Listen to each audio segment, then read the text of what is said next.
ఎన్నికల సంఘం ప్రతిష్టాత్మకంగా చేపట్టిన ఓటరు జాబితా ప్రత్యేక సమగ్ర సవరణ సర్ కార్యక్రమాన్ని ప్రతి ఒక్కరూ సద్వినియోగం చేసుకోవాలని, అర్హులైన ప్రతి ఒక్కరికి ఓటు హక్కు కల్పించడమే లక్ష్యంగా బీఎల్ఏలు కృషి చేయాలని రాష్ట్ర public accounts committee chairman MLA Pulaparthi Ramanjaneyulu సూచించారు. ఎమ్మెల్యే కార్యాలయంలో సర్ కార్యక్రమంపై గురువారం బీఎల్ఏల సమీక్షా సమావేశాన్ని నిర్వహించారు. ఎమ్మెల్యే అంజిబాబు మాట్లాడుతూ ఇంటింటి సర్వేకు వచ్చే బూత్ లెవెల్ ఏజెంట్లకు, అధికారులకు ప్రజలు సరైన వివరాలు అందించి సహకరించాలని, 18 ఏళ్లు నిండిన ప్రతి పౌరుడు ఓటరుగా నమోదు చేసుకోవాలని సూచించారు. అర్హులైన వారి ఓట్లు తొలగిపోకుండా చూడాల్సిన బాధ్యత బీఎల్ఏలపై ఉందని అన్నారు. ఎన్నికలు అంటే ఓటర్లు తప్పనిసరి అని, అందుకే 18 ఏళ్లు నిండిన ప్రతి ఒక్కరూ ఓటు హక్కు కలిగి ఉండాలని, ఓటు నమోదుకై బీఎల్ఏలు ఇచ్చిన దరఖాస్తులు పూర్తి చేసి అందజేయాలని అన్నారు. ఈ కార్యక్రమంలో బీఎల్ఏలు, జనసేన నాయకులు పాల్గొన్నారు.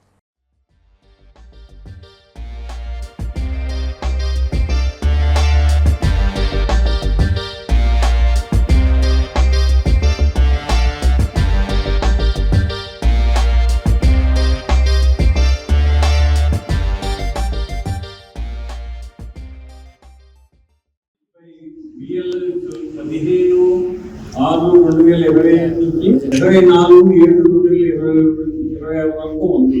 అంటే ఈ నెల 24 వరకు ఉంది. ఈ ఆర్గ్యుమెంట్ పోలింగ్ స్టేషన్స్ 24/7/2026 వరకు ఉంటుంది. డ్రాఫ్ట్ పబ్లికేషన్ 30/7/2026 వరకు ఉంటుంది.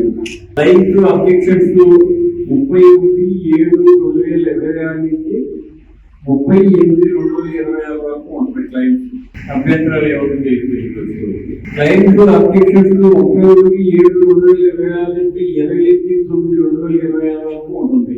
ఫైనల్ పబ్లికేషన్ 3/10/2026 అయిపోతుంది. ఇది ఎలక్షన్ కమిషన్ ఇచ్చింది డేటు. దీని ప్రకారం మనందరం ఫాలో అవ్వాలి. ముఖ్యంగా పిఎల్ఓస్ ఓటు ఎలా నమోదు చేయించాలి, ఓటు ఎక్కడ ఉంది, ఆ ఓటు లేకపోతే అది ఎలా తీసుకురావాలి అవన్నీ మీకు ఒక అవగాహన వచ్చింది. ఇందాక సేకరణ చేసినట్లు 3 ఓట్లు ఉంటే 2 ఓట్లు మనయే. ప్రతి ఓటు కూడా మనం నమోదు చేయించవలసిన బాధ్యత మన మీద ఉంది. ఒక ఓటు పోయిందంటే మనకి చాలా లాస్. అది మధ్యపూర్లో ఒక ఓటుతోనే అతను గెలిచాడు. ఒక ఓటుకి అంత విలువ. మీరందరూ కూడా ఈ 24 వరకు బాధ్యత వహించి లిస్టు తీసుకుని అతను ఎక్కడ ఉంటున్నాడో, ఎలా ఉంటున్నాడో, అతను ఇక్కడ తీసుకొని ఓటు ఎలా జాయిన్ చేయించాలి, ఏమన్నా మీకు అనుమానాలు, అబ్జెక్షన్స్ ఉంటే మనోడు ఒక నెంబర్ తీసుకోండి.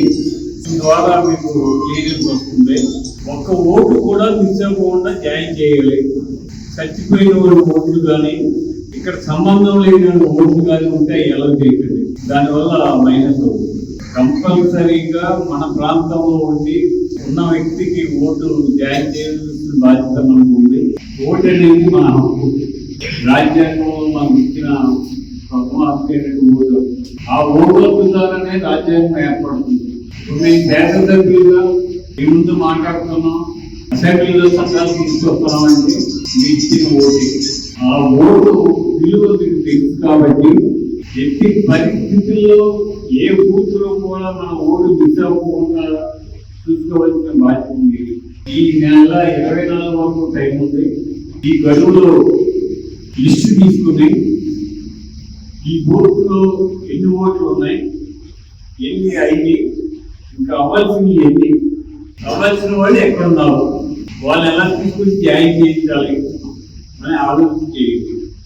అలా చేసినట్లయితే 100% కంప్లీట్ అవుతుంది. ఇందాక ఈ బూత్ 100% అయిపోతున్నాం కదా, 100% ఈ బూత్ అయిపోయింది.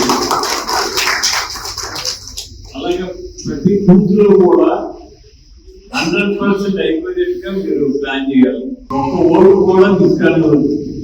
ఎందుకు ఇది ట్యాలీ అవ్వలేదు, ఇబ్బందిగా ఉంది, వదిలేద్దామని ఆలోచన మాత్రం రావద్దు. అది ట్యాలీ అవ్వకపోతే ఎందుకు ట్యాలీ అవ్వలేదు, దానికి ఎలా జాయిన్ చేయాలనేది మీరు డిస్కస్ చేయండి. అధికారులతో డిస్కస్ చేయండి. మీకు ఏదైనా సమస్య వస్తే మా దృష్టికి తీసుకురండి. ఆ ఓటు ఎన్ని పరిస్థితుల్లో కూడా నమోదయ్యేటట్టుగా ఏర్పాటు చేయడానికి మనం ఆలోచన చేయాలి. అలా చేసినట్లయితే 2024లో మన ఎలక్షన్ లో 62,000 ఓట్లు వైఎస్ఆర్ వచ్చింది. మనకి 68,000 ఓట్లు మెజారిటీ వచ్చిందండి. మనకు వచ్చిన మెజారిటీ మెజారిటీ కంటే తక్కువ ఓట్లు వైఎస్ఆర్ పార్టీకి వచ్చినాయి. అంటే ఇంకా సేకరణ చెప్పినట్లు ప్రతి ఇద్దరులోనూ ప్రతి ముగ్గురులోనూ ఇద్దరు జనసేన కూటమి. అంటే ఓట్లన్నీ మనయే. అంచేత మీరు ఎవరు కూడా ఒక ఓటు కూడా మిస్ అవ్వకుండా వేదవస్తు ప్లాన్ చేసి సక్సెస్ చేయాలని, మీకు ఏమైనా డౌట్ ఉంటే పై అధికారులకు తెలియజేయండి. అక్కడ కూడా సరైన సమాధానం రాకపోతే మా దృష్టికి తీసుకురండి. ఈ 24 వరకు 100% కంప్లీట్ ఓటింగ్ నమోదు అనేది కంప్లీట్ చేయడానికి ప్రయత్నం చేద్దాం. దానికి మీ అందరూ సహకరిస్తారనే ఉద్దేశంతో, మీ అందరికీ ఇంపార్టెన్స్ తెలియజేయాలనే ఉద్దేశంతో ఈరోజు ఈ కార్యక్రమం ఏర్పాటు చేయడం జరిగింది. దయచేసి ఏ బూత్ లో కూడా మన ఓటు అనేది నమోదు అవ్వకుండా ఉండడానికి వీల్లేదు. అది చూసుకోండి. మీ బూత్ లో 200 ఓట్లు ఉంటే 200 ఓట్లు నమోదు అవ్వాలి. 190 ఓట్లు నమోదైనవి, ఇంకా 10 ఓట్లు నమోదు అవ్వలేదులే, ఫోన్లే 190 అయిన మీద మిగిలిపెట్టొద్దు. ఆ 10 ఓట్లు కూడా ఎక్కడ ఉన్నాయి, ఎలా ఉన్నాయి, వాటిని ఎలా తీసుకొచ్చి మనం జాయిన్ చేయాలి అది ఆలోచన చేయాలి. ఇతర ప్రాంతాల్లో ఓటు నమోదై ఉంటే ఆ ఓటు మళ్ళీ మనం దేవాలయానికి ట్రాన్స్ఫర్ చేసుకోవచ్చు. దానికి ఇబ్బంది ఉండదు. ఓటు మాత్రం నమోదు అవ్వాలి. ఆ కార్యక్రమం చేయడానికి మీరందరూ కూడా సహకరించాలని, మరి జన సైనికులు, వీర మహిళలు, నడి కొడుకు నాయకులు అందరూ కూడా 24 వరకు కష్టపడి పనిచేయాలని, పనిచేసి ఓట్లు నమోదు చేయించాలి. మూడు పార్టీలు ఒకే విధంగా ఉన్నాయి.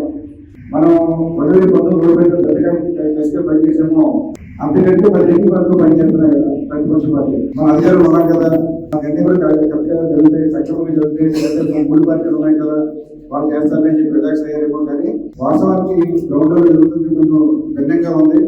1-10 సార్లు ఆ శివానందనే, ఎందుకంటే ఎలక్షన్ ముందు నుంచి కూడా ఈ ఎలక్షన్ కమిషన్ సంబంధించి కాంటాక్ట్ నెంబర్ అంటే ముందు అందించాం. అప్పటి నుంచి కూడా అప్లై కొనసాగుతున్నాడు. ప్రతి మీటింగ్ కూడా ఎంఆర్ ఆఫీస్ జరిగినా, మున్సిపల్ ఆఫీస్ జరిగినా, కలెక్టర్ ఆఫీస్ జరిగినా వెళ్తున్నాడు. ప్రతిదీ కూడా అప్డేట్ ఇస్తున్నాడు మన పార్టీకి. అదేవిధంగా జిల్లా పార్టీ ఆఫీస్ నుంచి, మన రీజనల్ పార్టీ ఆఫీస్ నుంచి ఎమ్మెల్యే కలెక్షన్ కూడా. దాంతోపాటు ఎస్ఐ వచ్చినప్పుడు పూర్తి స్థాయిలో అతనే ఫాలో చేయమా. కానీ మొదటి నుంచి పోరాటాలు కానీ ఇప్పుడు వరకు కూడా ఒక 10%, 20% సక్సెస్ అయ్యి 80% టైం అయ్యని చెప్పి మనం ఫీల్ అవుతా ఉన్నాం. ఎంత అవసరమో ఇంకా బాగా చెప్పారు, మనకు కూడా తెలుసు. వివిధ ప్రాంతాల నుంచి ఓట్లన్నీ కూడా ఈ సంఘంలోనే డిలీట్ అయిపోతే కొద్దిగా స్థానిక సంస్థలు, ఎందుకంటే ఎమ్మెల్యే ఎలక్షన్స్ అన్నట్టు 70,000 వచ్చిందో 20,000 చెప్తున్నారు ఉండొచ్చు. కానీ local body elections, ward member elections కానివ్వండి, అదేవిధంగా సర్పంచ్ కానివ్వండి, ఎంపీటీసీ కానివ్వండి, వీటిలోనే చాలా నామినల్. ఎందుకంటే పంచాయతీ వచ్చేసరికి 1 ఓటు 2 ఓట్లు తీసుకోవడం అది చాలా అవసరం మనకి. దానివల్ల ప్రతి ఒక్కరు కూడా నేను 250 బూతులు మనకి 235 మందికి ఎంతమంది ఉండాలి, ఎంతమంది వచ్చే మీటింగ్ ఎంతమంది ఉంటారు ఒకసారి మనం కూడా. ఎందుకంటే కేవలం ఎలక్షన్ ముందు నెల 2 నెలలు కాకుండా ముందు మనం ప్రచారం చేసి ఇంటికి తిరిగి కష్టపడితే ఓట్లు పడతాయి. కానీ దానికంటే విలువైంది ఒక 10 రోజులు చేసేటటువంటి ఏదైనా చేసిన ఓట్లు.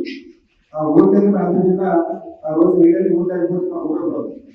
దాని మీద ఏంటంటే 100 ఓట్లు వేస్ట్ అవ్వకుండా అందులో మన ఓట్లు కూడా. ఎందుకంటే ప్రతి 3 రోజుల్లో 2 రోజులు మనకి ఏది లేదనుకున్నా సరే మన 10 దాంట్లో 2 లక్షల ఓటైతే 1,30,30,000 ఓట్లు మనకు వస్తుంది. అంటే ప్రతి 2 రోజుల్లో ప్రతి 3 రోజుల్లో 2 రోజులు మనకి. ప్రతి ఓటు మనదే. ఏ ఓటు మిస్ అయినా సరే 190 శాతం అందులో మన కూటమి ఓటు మిస్ అయినట్టు లెక్క. ప్రతి ఒక్కరు కూడా